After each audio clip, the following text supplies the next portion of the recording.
Oke, Shalom, selamat pagi. Wow, saya boleh melihat teman-teman dan rekan-rekan yang bersuka cita. Wow, puji Tuhan. Terima kasih untuk tim yang melayani. Terima kasih juga untuk CLCC dan khususnya CLCC Rumah Lasem yang mempercayakan saya. Kesekian kalinya saya melayani dan berbagi, senang banget. Dan salam kenal untuk yang baru pertama kali kenal, nama saya Iliana Widodo, saya tinggal di Lipo Karawaci, Tangerang. Suami saya, Pastor Edwin Widodo, mengembalakan di GBIO HCC dan kami rekan pelayanan sejak youth dengan Pastor Andi dan Kanining. Dan senang sekali lagi ketemu bersama dengan rekan-rekan semuanya. Oke, topik yang diberikan kepada saya pada hari ini adalah overthinking, tentang pikiran.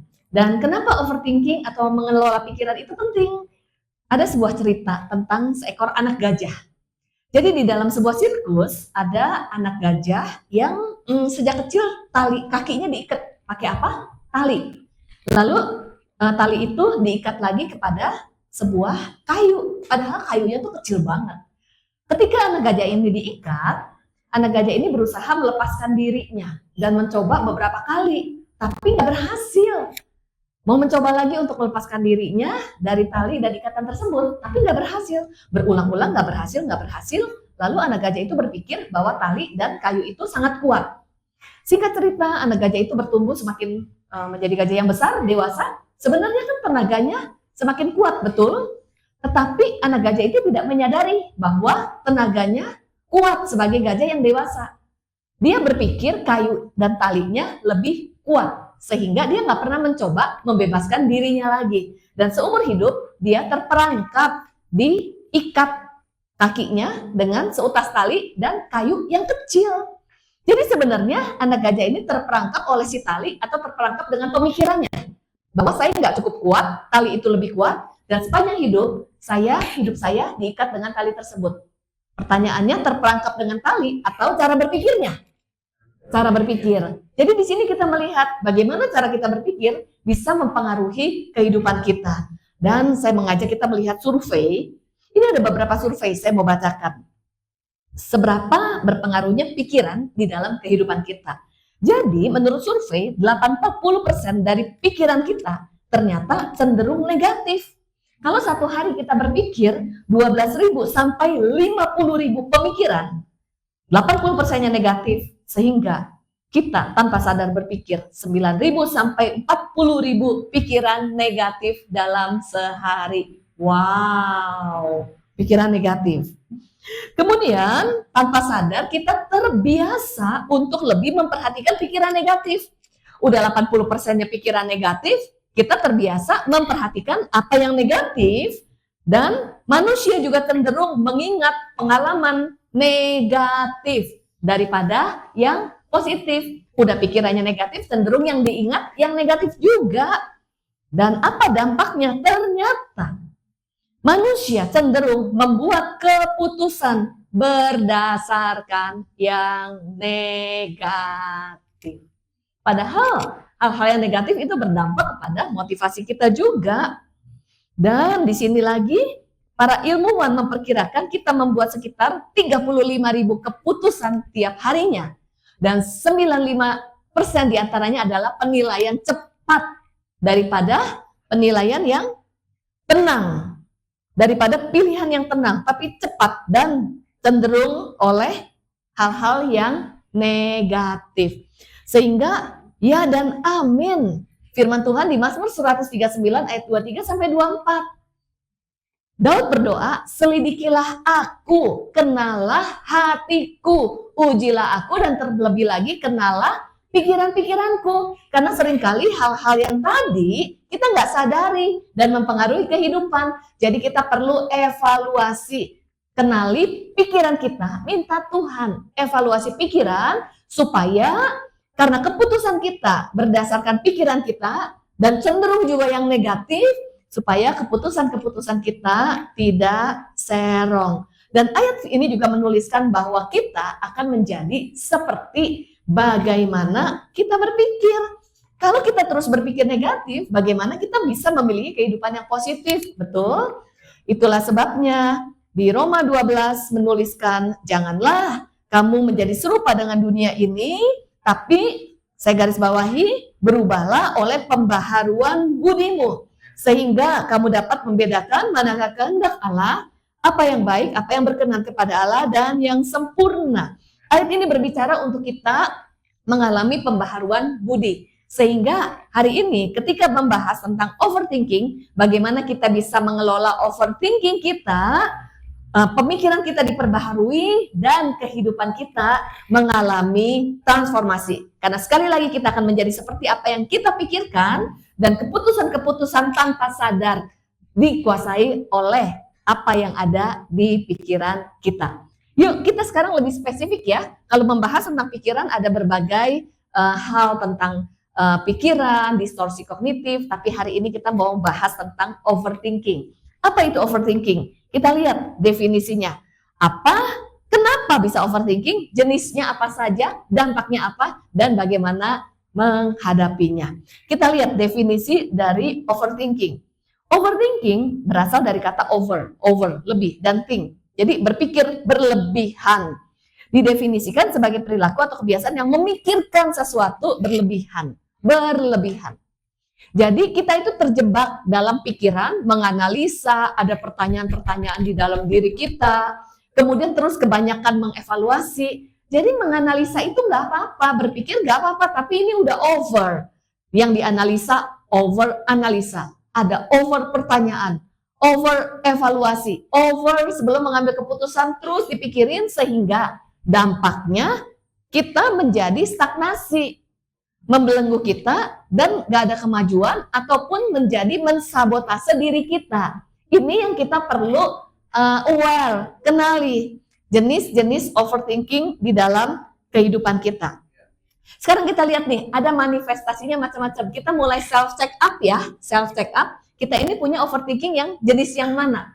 Manifestasi overthinking. Kita lihat, ada yang kita tuh memikirkan hal-hal di masa lalu, ada yang memikirkan hal-hal di masa depan, ada yang memikirkan hal-hal di masa kini. Ada berbagai jenis-jenis overthinking manifestasinya. Yang masa lalu nih.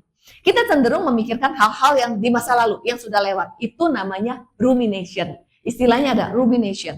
Rumination tuh, pernah nggak kita hidup di dalam penyesalan? Lalu penyesalan itu tuh nggak hilang-hilang. Nyesel terus, coba ya waktu itu saya nggak begini. Coba ya, aduh kemarin saya ngomong, bodoh banget ya saya ngomong. Coba saya ngomong yang lain. Aduh setelah saya ngomong apa ya kata orang tentang saya. Itu kan memikirkan yang kemarin. Aduh seharusnya saya nggak boleh salah. Ataupun rumination itu tentang hal yang lalu, tentang pengalaman-pengalaman, trauma yang kepikiran. Kemudian pengalaman apa yang orang lain sudah lakukan dalam hidup kita. Kita pikirin terus. Sebenarnya bukan kita pikirin, kita nggak mau pikirin. Tapi kepikiran terus ya. Berulang-ulang. Bahkan hal-hal masa lalu tanpa sadar itu mempengaruhi loh keputusan kita hari ini. Itu jenis yang rumination. Kemudian ada lagi overthinking untuk hal-hal yang di masa depan. Hal-hal di masa depan yaitu khawatir, worry. Misalnya pernah nggak kita berpikir gini, gimana ya nanti kalau? What if? Gimana nanti? Gimana kalau misalnya nanti saya gagal? Kemudian nanti saya ambil keputusan salah nggak ya? Contoh khawatir akan masa depan, takut salah, takut gagal, takut akan kesehatan, takut diagnosa, takut nanti ke depannya bagaimana. Itu contoh overthinking terhadap hal-hal di masa lalu. Kalau misalnya takut salah dan takut gagal, dampaknya apa? Kita bisa jadi perfeksionis dan over perfeksionis. Ketika kita over perfeksionis, kita jadi micromanagement. Kita jadi mengontrol, mengendalikan orang lain. Berpengaruh nggak kepada hubungan?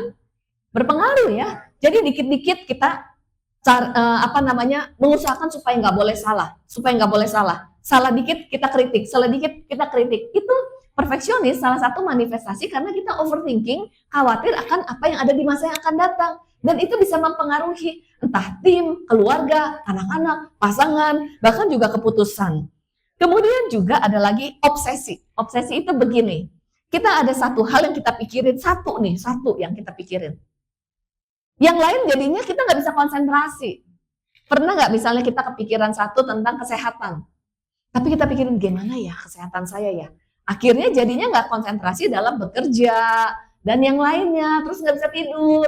Atau misalnya mungkin kita di kantor ada masalah hari ini, atau kita lagi kesel sama satu orang. Pernah ya kesel sama satu orang?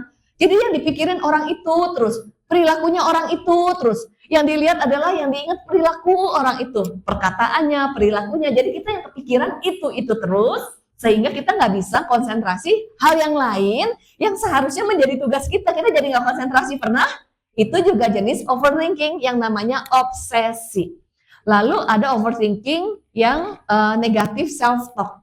Yaitu kita tuh berkata-kata negatif tentang diri kita sendiri. Saya memang nggak bisa, saya bodoh, saya nggak bisa, nggak seperti orang itu. Terus saya nggak ada guna, saya nggak ada masa depan. Aduh, saya nih sebentar lagi kejadian buruk akan terjadi dalam hidup saya. Tuhan nggak sayang sama saya. Tuhan tuh sayang sama orang lain. Tuhan mengabaikan saya. Itu hal-hal perkataan negatif kepada diri kita sendiri dan terus berulang-ulang. Hal itu bisa mensabotase diri kita. Dan ada lagi, analisa. Analisa itu adalah waktu kita mau ambil keputusan, contoh yang sederhana lah. Saya ini kan contohnya suka posting di sosial media, ada berbagai foto. Terus waktu mau posting sosial media, pilih foto aja lama banget. Dianalisa, yang mana lebih bagus, tapi sampai lama banget menganalisa. Itu menganalisa nggak salah, tapi menganalisa berlebihan. Itu bisa melumpuhkan kita loh, bisa membuat kita jadi menunda-nunda. Kemudian menganalisa, bikin mau ambil keputusan, dianalisa resikonya, betul nggak salah, tapi over analisa itu kan membuat kita jadi nggak mengambil keputusan, membuat kita jadi tertunda, bahkan jadi kita tuh lumpuh gitu untuk mengambil keputusan, terlalu menganalisa terlalu detail.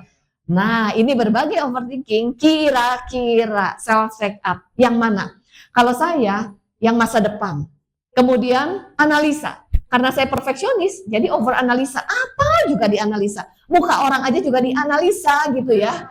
Iya, terus cara orang ngomong apa juga dianalisa. Orang nggak balas WhatsApp aja, analisanya udah kemana-mana, ada skenario di pikiran, imajinasinya banyak banget, dan jadi apa? Negatif. Hal lain yang lebih penting yang mesti dilakukan, jadi saya nggak lakukan karena apa? Overthinking.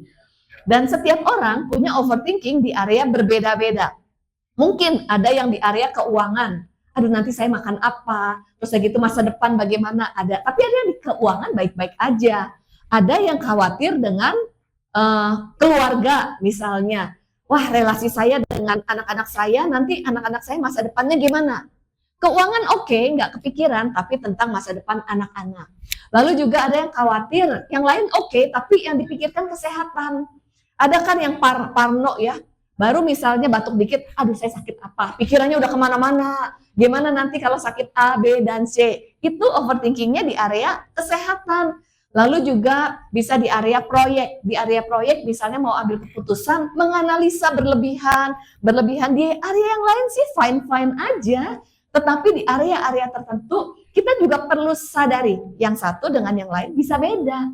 Misalnya yang satu bilang, udahlah kesehatan Tuhan jaga, tapi dia bisa bilang sama orang tentang kesehatan, tapi dia sendiri overthinking tentang pekerjaan. Jadi kita perlu pahami jenisnya yang mana, lalu area yang seringkali membelenggu kita dan membuat kita jadi overthinking di aspek yang mana. Kenali. Karena supaya kita bisa mengatasinya dan mengelolanya, kita perlu memahami, ada awareness dulu. Kenali area pergumulan dalam diri kita.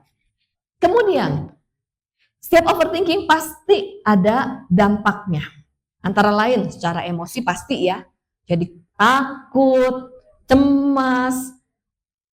Kemudian bahkan kalau terus-menerus bisa menjadi stres dan depresi. Kepikiran untuk hal-hal yang sebenarnya nggak perlu dipikirin, tapi kepikiran terus-menerus. Nah, waktu kita kepikiran, cemas, emosi kita terganggu, itu tubuh kita tuh jadi tegang.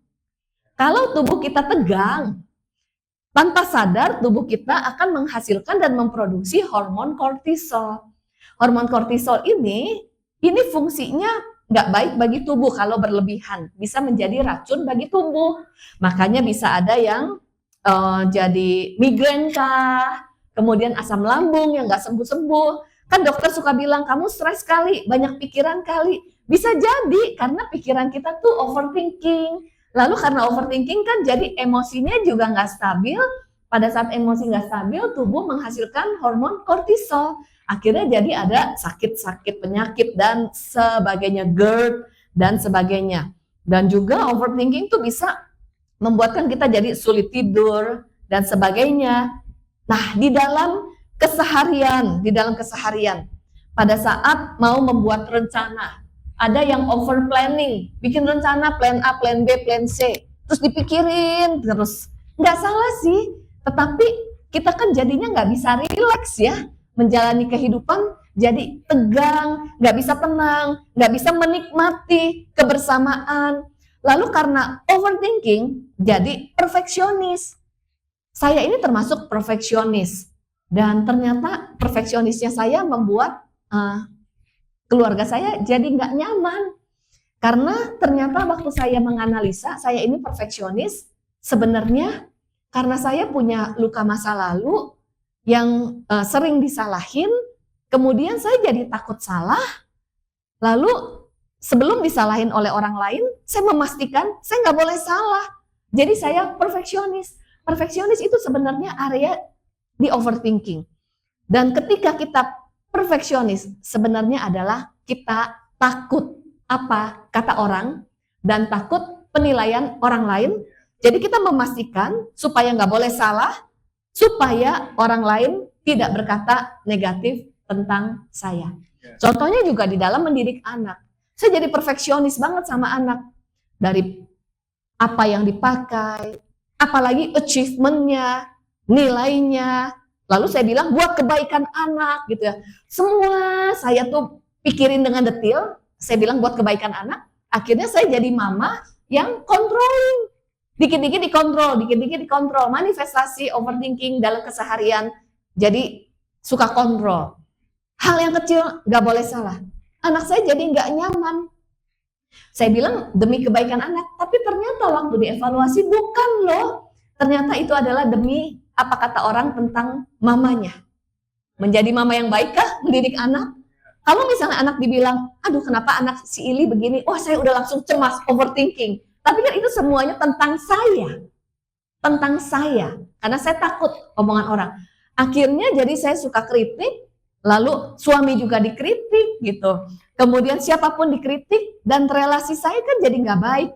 Bahkan anak saya juga jadi besar dengan kekhawatiran, ada alarm di hati, nanti saya salah, jadi anak yang takut salah, jadi anak yang overthinking juga lagi. Bagaimana saya berpikir itu mempengaruhi juga keluarga dan anak-anak. Kemudian di dalam pelayanan gitu ya, kan saya ada tim, karena saya overthinking, jadi saya mengontrol berlebihan, kemudian saya nggak bisa mendelegasikan, kemudian sulit mempercayakan orang, lalu micromanagement, hal-hal kecil saya kontrol. Dan orang jadi saya nggak percaya sama orang, orang kan juga jadi nggak nyaman sama saya ya. Dikit-dikit juga saya cari kesalahan orang tanpa sadar. Jadi kita lihat ini berbagai manifestasi di dalam area dan juga ada dampaknya. Dan kita lihat overthinking dalam Alkitab. Ternyata tokoh-tokoh Alkitab ini juga mengalami overthinking, sehingga wajar kita mengalami karena kita semua tidak ada yang sempurna.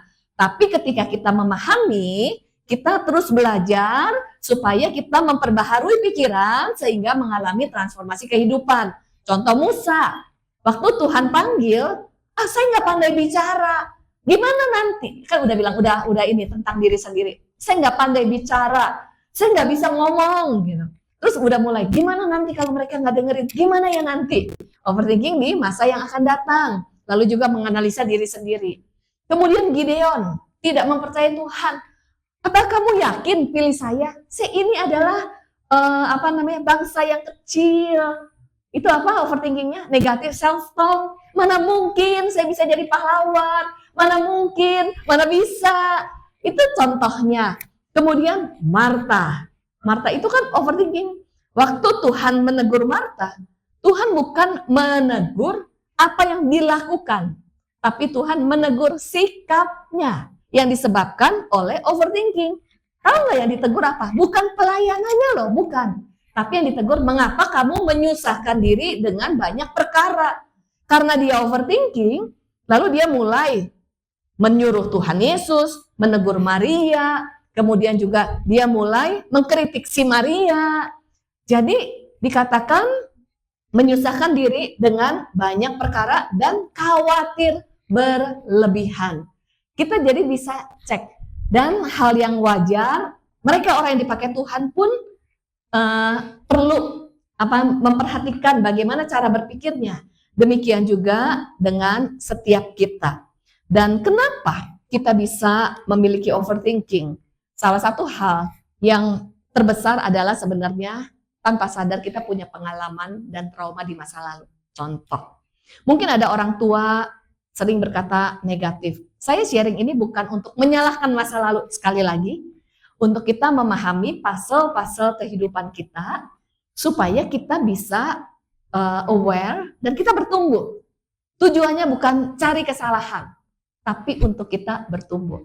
Mungkin kita dibesarkan, misalnya, kamu bodoh, kamu nggak bisa, terus dibanding-bandingkan. Ataupun kita pernah mengalami trauma, dibully. Atau mungkin kita sering dikritik atau disalahkan. Kalau kita punya pengalaman masa lalu atau trauma, tanpa sadar, kita menjadi seseorang yang membentengi diri kita supaya pengalaman itu tidak terjadi lagi di kemudian hari. Waktu kita sering dibilang, kamu bodoh. Oke, saya nggak boleh dibilang bodoh lagi, Jadi sebelum mengambil keputusan, memikirkan sampai sempurna supaya apa? Jangan ada orang lain bilang saya bodoh. Oke, contoh dalam kehidupan rumah tangga. Mungkin kita pernah ditinggalkan oleh orang tua, entah mungkin bercerai, atau perpisahan, atau diabaikan. Lalu, diabaikan gak enak, berpisah gak enak. Kemudian membangun benteng, besok-besok saya nggak boleh ditinggalkan. Jadi waktu menikah posesif, gimana ya nanti kalau saya ditinggalkan? Jadi cemburuan, mempengaruhi nggak kehidupan rumah tangga? Jadi negatif dan nggak bisa relax gitu. Jadi tegang dan khawatir karena pemikiran masa lalu. Jadi kenali pengalaman apa di masa lalu yang membelenggu pikiran kita, yang mempengaruhi aspek kehidupan dan juga khususnya relasi di dalam keluarga, dan juga yang bisa mensabotase diri kita. Iyalah, saya memang anak yang bodoh, saya nggak punya masa depan, itu kan mensabotase diri. Sehingga ketika Tuhan percayakan banyak hal dalam hidup kita nggak mau menangkapnya. Karena kita terbelenggu dengan cara pandang kepada diri sendiri, negatif self-talk, saya mah nggak bisa, saya mah orang yang gagal, saya pasti nggak berhasil. Contoh, pengalaman masa lalu atau pengaruh sosial budaya. Kan punya standar, seseorang yang sukses punya A, B, dan C. Lalu pendapat orang, seringkali pendapat orang itu mempengaruhi kita, jadi kita kepikiran dengan diri kita sendiri, yang kita pikirkan apa kata orang lain, apa tuntutan orang lain, bukan apa kata Tuhan tentang diri kita. Ketika kita membandingkan diri dengan standar dunia, kesuksesan A, B, dan C, saya mah orang yang gak sukses. Saya mah orang yang gak sesuai dengan standar. Lalu ada personality, ada orang yang detail, itu bagus. Tapi sekali lagi, apa-apa yang over akan mempengaruhi diri kita. Skill berbicara, yuk kita belajar untuk kita memiliki skill mengelola pikiran. Karena apa tadi? 80% cenderung negatif ya. Jadi kita mengelola bagaimana kita bisa mengatasi pikiran-pikiran negatif. Yes, but how? Boleh? Yang role play? Siap-siap? Jadi ada 3 F. Fight, feed, and focus. Fight, sadarilah. Di dalam kehidupan, peperangan rohani adalah salah satunya di pikiran kita. Kita lihat di sini, kita baca di 2 Korintus 10 ayat 4-5. Karena senjata kami dalam perjuangan bukanlah senjata duniawi, melainkan senjata yang diperlengkapi dengan kuasa Allah yang sanggup untuk meruntuhkan benteng-benteng, belenggu-belenggu pikiran. Kami mematahkan setiap siasat, mungkin yang dibangun oleh pemikiran manusia, oleh masa lalu, intimidasi iblis, dan merubuhkan setiap kubu yang dibangun oleh mungkin keangkuhan manusia, untuk pengenalan akan Allah dan menawan pikiran, menaklukkannya kepada Kristus. Saya mau memberi contoh peperangan rohani dalam kehidupan kita. Boleh di depan? Kita ini terdiri dari roh, jiwa, dan tubuh. Oke.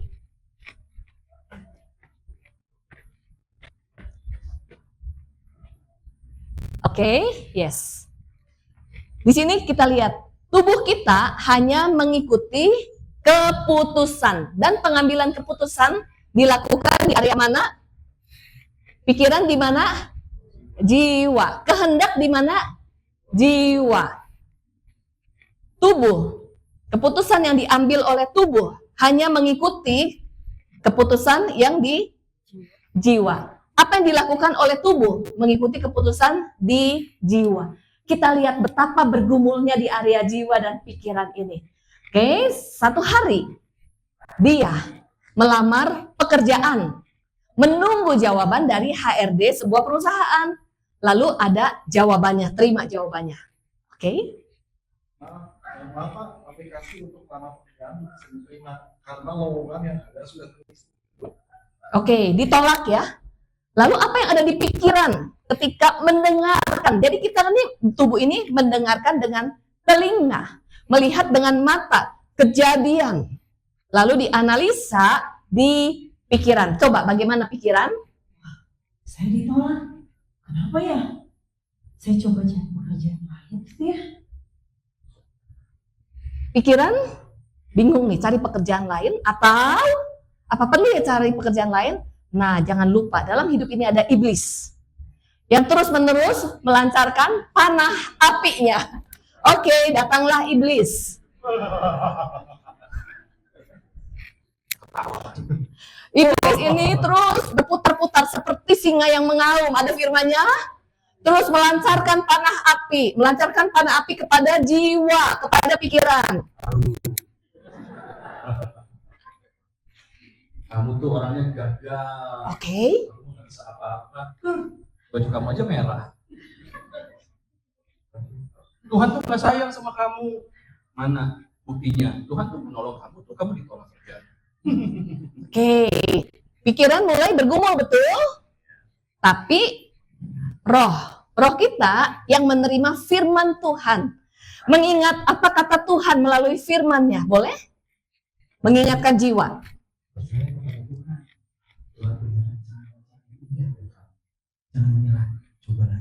Oke, nah di sini jiwa terus berpikir, iblis terus memantarkan. Masa sih Tuhan aja nggak bela kamu? Bener gitu ada Tuhan? Mungkin salah. Oke, roh bilang apa tadi? Oke, bayangkan kalau nggak pernah baca firman, kalau nggak pernah ke gereja, oke, yang didengar ini dan juga pengalaman-pengalaman dan pemikiran sendiri. Disinilah bergumul, ambil keputusan, coba lagi, atau benerlah saya nggak punya masa depan. Akhirnya memutuskan apa? Coba lagi atau menyerah? Aku coba lagi. Oke, yes, tepuk tangan. Dan tubuh mengambil keputusan yang diputuskan di area jiwa. Terima kasih buat semuanya, terima kasih ya. Terima kasih. Jadi kita perlu sadari sepanjang hidup kita itu adalah peperangan rohani, dan salah satu medan peperangan rohani adalah di pikiran kita. Sehingga tadi kita lihat, bayangkan kalau roh kita ini tidak pernah diisi oleh firman Tuhan. Makanan apa yang kita berikan kepada pikiran kita dan diri kita? Apakah hanya yang dari dunia, gosip, hoax, sampah, mungkin value-value dari dunia? Ini akan mempengaruhi keputusan-keputusan kita juga. Tubuh aja, kalau kita makan makanan junk food, imun tubuh kita jadi lemah. Demikian juga kalau jiwa kita, pikiran kita, diri kita diberikan makanan-makanan junk food seperti hoax dan lain sebagainya, kita jadi lemah, iman kita menjadi lemah. Sehingga di sini saya membaca sebuah literatur bagus banget. Dibilang begini, bukan berarti kita bisa mengatasi overthinking, bukan berarti kita tidak pernah overthinking. Sepanjang hidup kita berjuang di area itu, tetapi ketika overthinking itu mulai menguasai dan berbisik di pikiran kita, datanglah kepada Tuhan. Tuhan, tolong, yang mungkin saya tidak percaya, saya yang lemah, berikan saya kekuatan. Datang kepada Tuhan. Kita pasti terbatas, memang terbatas. Itulah kita membutuhkan Dia. Kemudian ketika kita mengetahui ada hal-hal yang negatif, mau nggak mau kita perlu replace dengan apa? Seperti tadi roh itu berbicara, firman Tuhan, ucapkan self-talk. Yang tadinya ada negatif self-talk tentang diri sendiri, lalu ucapkan kepada diri sendiri yang sesuai firman Tuhan. Contohnya Daud. Daud ketika Daud lemah, bergumul, Daud tuh bilang ini, pujilah Tuhan hai jiwaku. Kemudian mengapa engkau tertekan jiwaku, percayalah, berharaplah kepada Tuhan, ucapkan firman Tuhan kepada diri sendiri. Karena apa? Kecenderungan yang kita pikirkan, apa kata orang, apa kata dunia, apa pendapat dunia, informasi-informasi di luar, itu sebabnya kita perlu mengucapkan firman Tuhan kepada diri sendiri, spesifik, sesuai dengan pergumulan kita. Dan yang berikutnya, yang ketiga, yang terakhir adalah fokus. Sebenarnya seseorang yang overthinking, dia itu takut akan masa depan. Takut apa kata orang. Takut hal-hal yang terjadi tidak sesuai dengan yang diharapkan. Jadi tanpa sadar, seseorang yang overthinking sulit berserah karena ingin mengendalikan hasil akhirnya sesuai dengan yang saya mau. Semakin kita ingin mengendalikan hasil akhir sesuai yang saya mau, semakin kita overthinking. Tetapi berbeda dengan kita melakukan bagian kita, tanggung jawab kita sebaik-baiknya, kita percaya Tuhan turut bekerja, hasil akhirnya Tuhan bekerja, dan Tuhan tahu yang terbaik buat setiap kita. Lalu kita bisa surrender, mempercayakan hidup kita kepada Tuhan. Sehingga kita perlu membedakan. Dalam hidup ini ada hal-hal di luar kontrol, ada hal-hal di area tanggung jawab kita. Area tanggung jawab kita adalah kita lakukan bagian kita sebaik-baiknya, tapi area di luar kontrol bagaimana hasil akhirnya. Apa kata orang, apa pendapat orang, itu di luar kontrol. Dan kita bisa surrender. Amin. Sehingga ketika kita memahami ini, kita bisa mempercayakan kepada Tuhan. Area di luar kontrol, ingat-ingat apa kata orang, bagaimana nanti masa depan kita. Saya ini orang yang bergumul dengan overthinking. Rasanya pengen tahu masa depan itu seperti apa. Tapi saya belajar, Tuhan tidak pernah memberitahu semuanya. Untuk apa? Supaya kita hidup day by day. Mempercayakan hidup kita kepada Dia. Bertanya, surrender, bergantung kepada Tuhan. Dan mempercayai Tuhan yang sudah mati bagi setiap kita. Tuhan melakukan yang terbaik. Dan Dia menyertai kehidupan kita. Amin.